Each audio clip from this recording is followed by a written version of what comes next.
Well, he says, you know, it's written all over your face. You're afraid of going to a seance. But he says, I know you. He says, you're going to come. And then he started telling me how brave I was when I was aboard ship, you know, different things. He says, you're not the same man, you're changed. You're chicken. That's all I needed to hear. I said, when do we go to a seance? So one Saturday evening, we were in the place. It was the first time. Very beautiful place. The medium was a lady. She had a gorgeous new home in Montreal. And there were about 20 invited guests there, which I was one of them. And she communicated with the spirits for different people there. And they were telling them what the spirit said. One man said, I would like to talk to my friend that died 6 months ago. But I don't want him to appear. Just want to talk to him. Because he says, I don't trust you talking to my friend for me. So the medium says, let me inquire of the spirit. Yeah, the spirit will talk with you.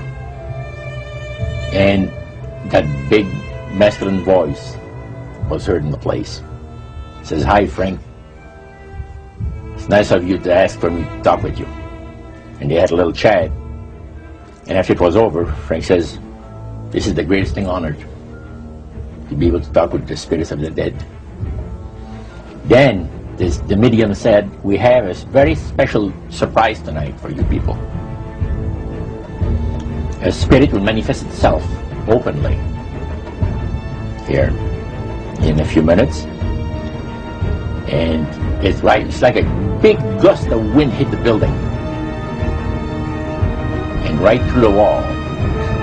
And the lights were terribly bright, but they were like living room lights. A couple of floor lamps and maybe some of these. And that translucent being seemed to come right out of the wall. How did you feel right at that moment? It's almost like my heart stopped a little bit. You know, very weird feeling. So it was a lady in a beautiful evening gown, swirling. And she said to Mary, my dear sister, you are so wonderful to have asked for me. And Mary fainted and fell right off her chair on the floor. And a couple of guys jumped up and picked her up, and spirit gone. And that was the beginning of it. That's how you got into it. Yeah, that's the way I got into it. After a while, you see, there's something interesting about the human mind. You can adjust an awful lot of stuff. You can adjust to a lot of things that would terrify you to begin with. After a while, they become common and ordinary. So you mean contact with the supernatural can become commonplace and ordinary and doesn't bother anybody? Yeah. In other words, the more that you do it, you're not uncomfortable. That's right. It's just not an uneasy feeling. Yeah. So how did you feel about it? Then I got into a secret society that worshipped the spirits, you see. Well, now how is that different from the seance, Roger? It happens that the seance are not involving in many ways. But when you get into a secret society of spirit worshippers, then, and especially when you're invited there by the direction of the higher-ups in the spirit world, you never get out of there alive.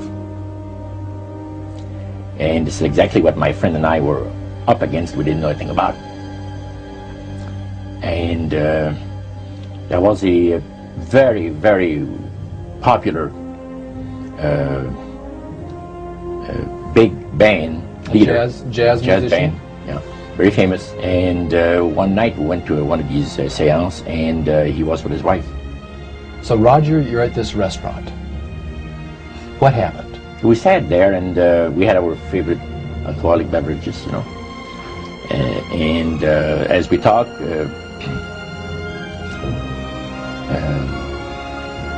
the band leader says, he says, I want power. I go right to the source of power.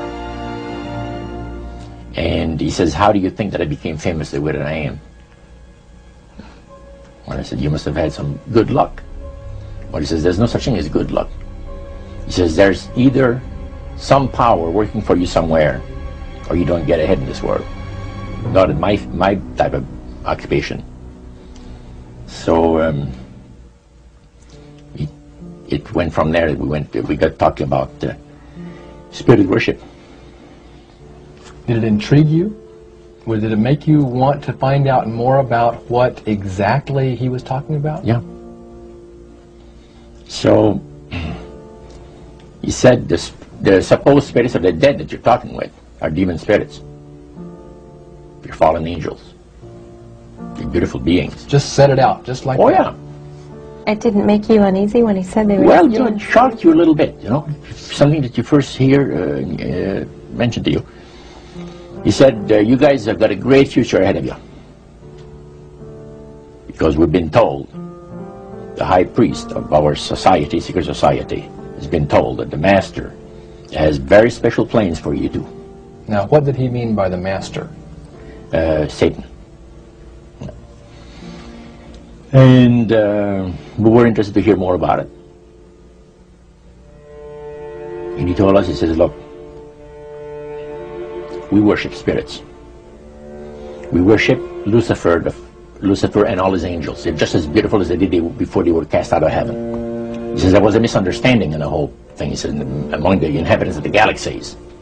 And he says our master was misunderstood. And God did not bear with him like he does with people that make mistakes today. So we're in a warfare, good against evil. And we happen to be the evil ones, but we're not that bad. He says, I look at this business between the forces of good and evil. He says, you believe in one person believes in God, and everyone believes in Lucifer. It's like politics.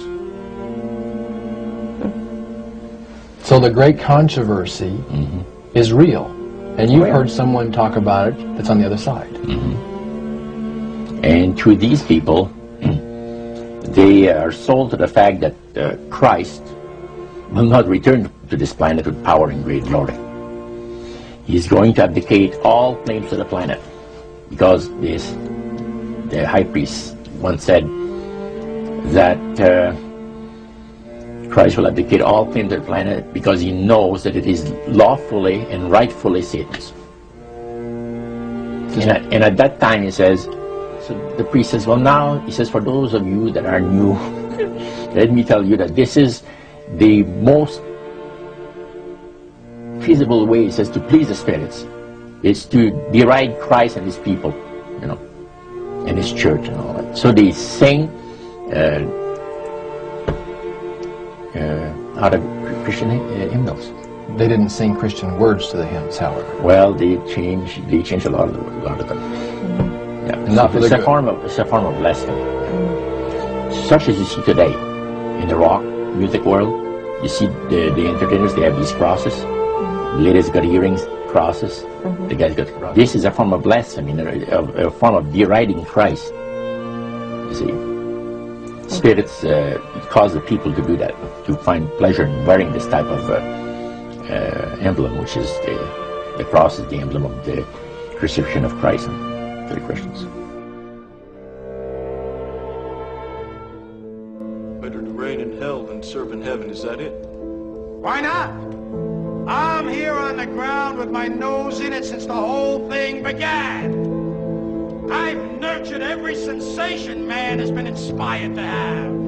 I cared about what he wanted, and I never judged him. Why? Because I never rejected him. In spite of all his imperfections, I'm a fan of man. I'm a humanist. Maybe the last humanist. Who in their right mind, Kevin, could possibly deny the 20th century was entirely mine?